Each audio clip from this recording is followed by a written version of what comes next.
Are you going right at 10:30?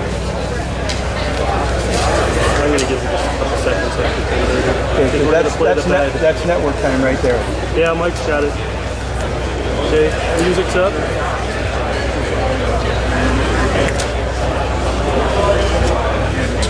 Welcome everyone to a very special event here at FarmFest 2012. It is our Congressional Candidates Forum, one of the very first events of the election year that brings together a lot of the candidates to talk about the issues. I'm very glad you're with us. I'm Tom Rothman, Farm Director of the Minnesota Farm Network. Many affiliated radio stations of MFN, along with Minnesota News Network across the state of Minnesota, are airing today's forum, either live or tape delayed or perhaps streamed on the internet. We'll have a couple of quick 2-minute breaks in our forum here today. Joining us for our forum is 7th District Democratic Congressman Collin Peterson and his challenger, Lee Byberg, a Republican. And sitting next to them is Mike Obermuller, who is from the 2nd District, to challenge Congressman John Klein, who refused the invite from FarmFest to be here today. From the 1st District, Democratic Congressman Tim Walz is here, and his Republican opponents, Mike Parry and Alan Quist. Our candidates today are going to be quizzed or questioned by a group of farm organization leaders in the state of Minnesota, and to introduce them and to go over the ground rules for today's forum, longtime FarmFest Forum Coordinator Kent Teesey. Kent? Thank you, Tom. And again, welcome to all of our candidates. The format today is quite simple. We want to get in as many questions as we can. We are not going to have any opening statements. We'll go right to questions. Each candidate will have 60 seconds to answer their question. When you have 10 seconds left, you'll get this from me. And when the time is up, you get this. And the next thing that happens is Tom Rothman will cut you off. So that's how we do the time. You'll be divided in 2 groups. Congressman Peterson, Lee Byberg, and Mike Obermuller will be Group A, so they'll get a question. When they're done, we'll go to another questioner, and Congressman Walz, Mike Parry, and Alan Quist will get another question. At the end, each of you will get 2 minutes for closing comments, and again, that will be timed, and our plan is to finish at 11:50. Joining us today to ask our questions are a group of farm leaders that represent the largest farm organizations and major commodity groups in the state of Minnesota. If maybe they can wave their hand as I introduce them. Kevin Papp, President of Minnesota Farm Bureau. Doug Peterson, President of Minnesota Farmers Union. Sarah Dornick, who is the past President of the Minnesota Agri Women. John Majes, who's the President of the Minnesota Corn Growers, and Bruce Small, President of the Minnesota Soybean Growers Association. So with that, Tom, I'll turn it back to you and we'll go on with the forum. All right, thanks very much, Kent. And I want to remind our candidates up here to make sure you let me call your name before you respond so our radio audience knows who's talking. Let's get underway with the gentleman sitting next to me, Congressman Collin Peterson, and this group will get a first question from Kevin Papp of the Minnesota Farm Bureau. Kevin? Thank you. Certainly, as from Farm Bureau, the Farm Bill and regulations are our 2 top priorities this August as we meet with elected officials and candidates in the month of August. I want to talk about regulations. Others will talk about Farm Bill, I'm sure. Farmers are increasingly concerned about overreach and our proposed regulations by federal agencies. Specifically, do you support or oppose expansion of EPA authority as seen in the guidance document changing the definition of waters of the U.S.? I oppose it, and I don't believe they have the authority to do this.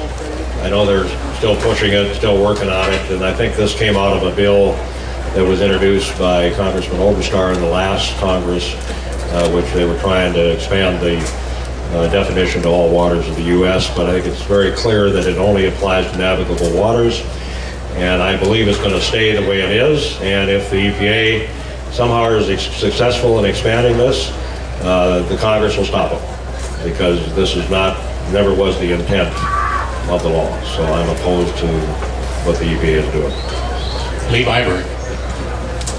I agree with Collin Peterson that this needs to be stopped.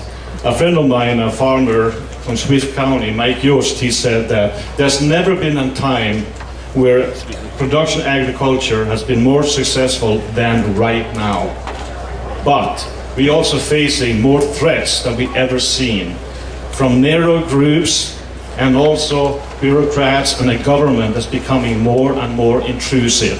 And the issue you brought up on the water issue is a very clear example that this is a time that we say no to government intruding into the life of the farmers that knows much better how to take care of their farm operation than anybody else. Thank you. Mike Obermueller. Thanks. Well, I oppose the idea of the EPA extending its own scope of work, and so I think that Congress will be responsible for doing that. If there's going to be an expansion out of run through the Congress, I suspect that's not going to be an expansion that Congress would approve. Obviously, I think there's a role out there to play for a reasonable regulation. I think we ought to be working all together rather than, of course, just having it imposed upon us. And so definitely think we have a chance to work together to do that if the focus is on actually solving the challenge as opposed to just scoring some political points. All right, we're going to move to our next group of candidates, and the next question will come from Doug Peterson, President of the Minnesota Farmers Union.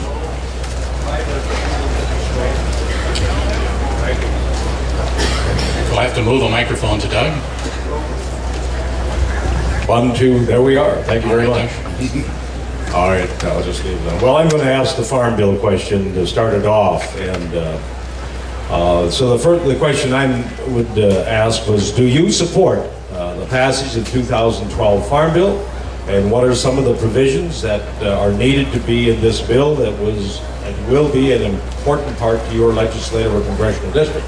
So support of the Farm Bill and what provisions need to be in that bill for your congressional district. Tim Walz. Absolutely. The folks in this room and the producers wrote this bill. I applaud Colin for his leadership in getting this through, past the Senate. I don't think the Senate could agree it's Tuesday over there, but they passed a farm bill with 65 votes. That says something. We got it through the House Ag Committee in a bipartisan manner, saved $35 billion for the taxpayer. Piggybacks on what Lee said, this is an important time and it's been a prosperous time for agriculture, but all of you know you can't control the weather and we're seeing the drought.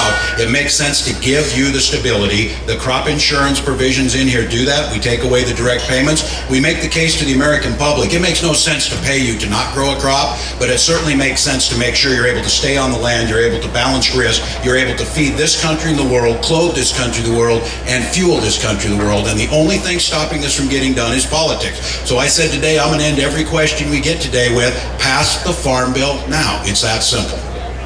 Mike Parry. Well, thank you very much, and I agree we need to bring the Farm Bill to the floor. Matter of fact, I sent a letter as a seated state senator and chairman, and as also a candidate last week ago, this past Friday, urging the leadership to bring the Farm Bill to the floor. There are some issues with the Farm Bill, we know that. One of concern for me is the dairy supplement issues. They need to be addressed, and we need to let the farmers do what they need to do. They need to take some risk, but we also need to provide them some of that insurance to help them with that. So we need to get that to the floor before the election. I'm not one that sits back and says we can't do this because, oops, we have an election coming. That's wrong.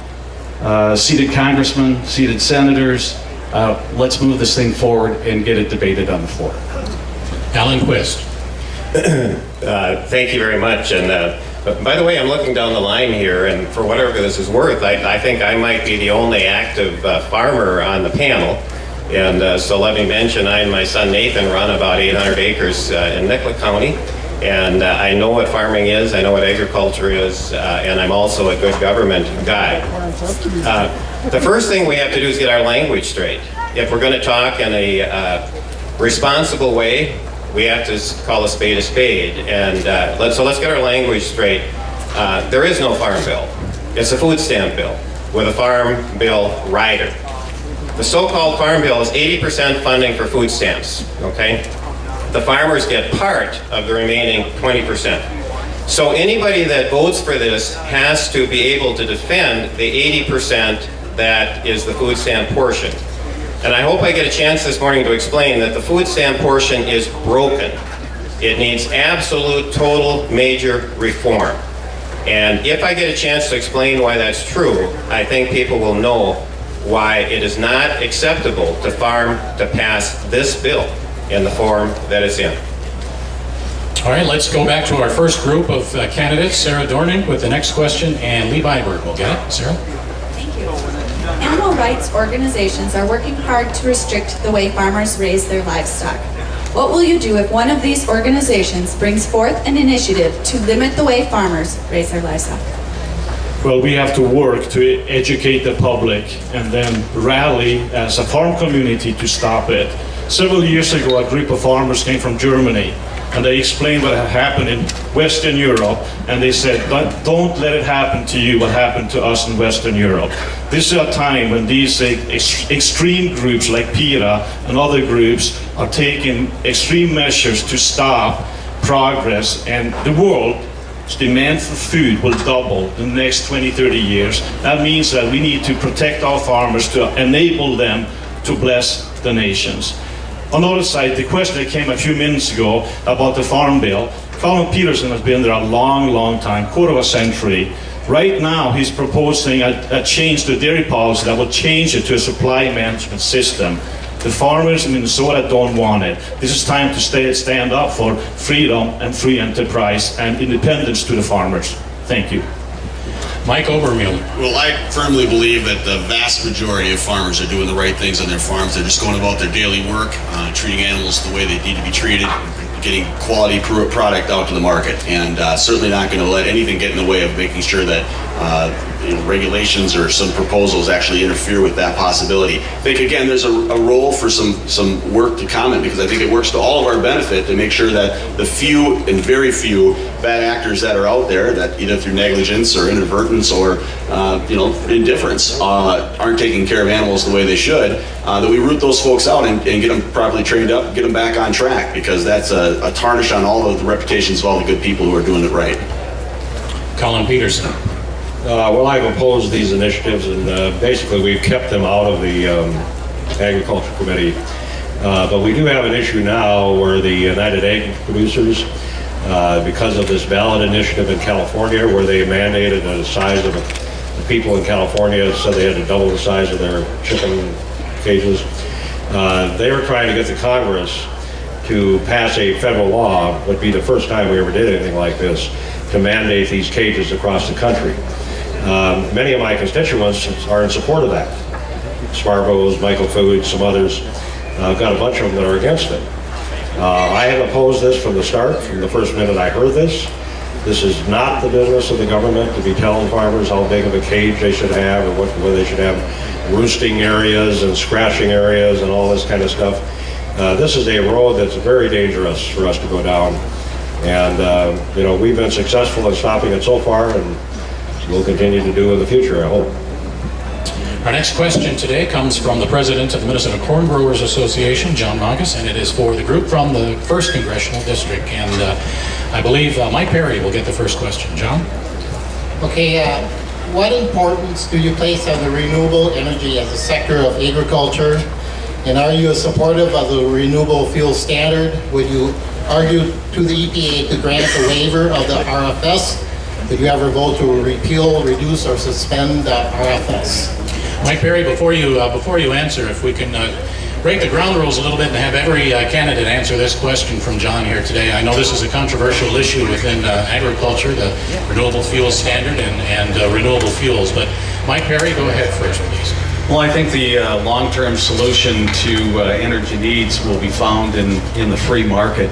The United States should utilize every opportunity to enhance our energy security. I think virtually every source of energy, whether it be from coal to hydroelectric, nuclear to wind, solar to geothermal, has been subsidized in some form in its early stages. Our taxpayers, the investments they make with their dollars that they send in energy sources, that drive up our economy, help our nation remain competitive. So I think the taxpayer's role in developing domestic renewable energy should be limited to providing tax incentives to encourage innovation, exploration, and production of all forms of energy. So we must have some fiscal responsibility when we engage the agricultural sector in this.